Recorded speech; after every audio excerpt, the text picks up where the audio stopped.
Hello students, today we are going to discuss class 10th political science lesson number 1 power sharing. The content of the lesson what we have to discuss, that is majoritarianism. This is the policy which was adopted by the government of Sri Lanka to solve the conflict which was started by Tamils and Sinhalas. As in previous video we have discussed that in Sri Lanka ethnic composition was founded. Because of that the country was divided into two major groups. The first major group was called Sinhala, which was majority of the country, and second was Tamils, who were known as minority of the country. We have also discussed that in Sri Lankan country, people of Sinhala and Tamils were fought from each other. Because of that, in that country, civil war was started. In this video, we will discuss that what type of policy was adopted by Sri Lanka to solve the problem, the conflict which was started in the country. According to that, they were able to solve this civil war.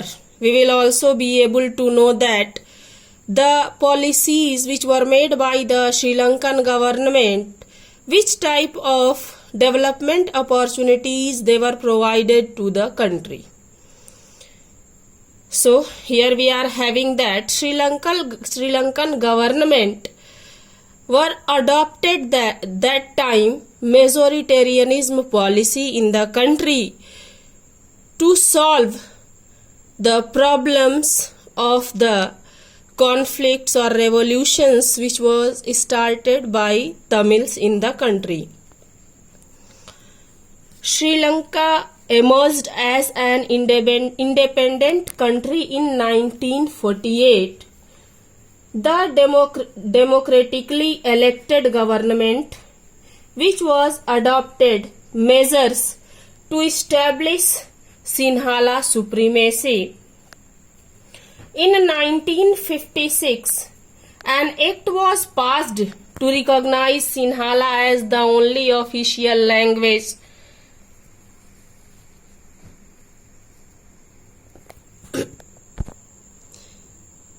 Sinhalas were favored for university position and government jobs, and state will protect only Buddhism.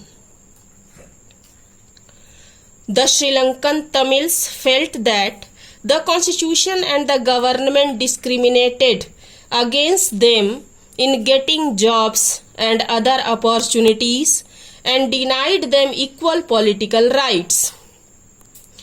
So, the relations between the Sinhala and Tamil communities strained over times. The Sri Lankan Tamil launched parties and struggled for the recognition of Tamil as an official language of Sri Lanka. They demanded that opportunities which were provided by government in jobs and university positions and different type of development activities, they should be provided equally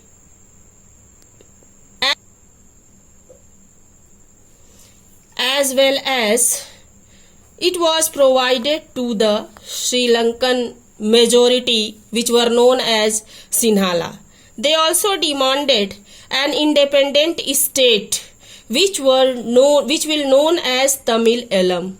The gap between the two communities, Sinhala and Tamils, widened and it led to the civil war in country. Because of this civil war, thousands of people have been killed. They also forced to leave the country, because of which they lost their livelihood and terrible setback to the social, cultural and economical life of the country. With the help of these activities or with the help of majoritarianism, now you are able to understand that in Sri Lanka, government was not decided that it should divided its power between different organs and levels of the country. Because of that, such type of problems were faced by the country and it was gone in worst condition. The problems which was started by the people of the country, they were not sought out with the help of the policies which were made by the Sri Lankan government.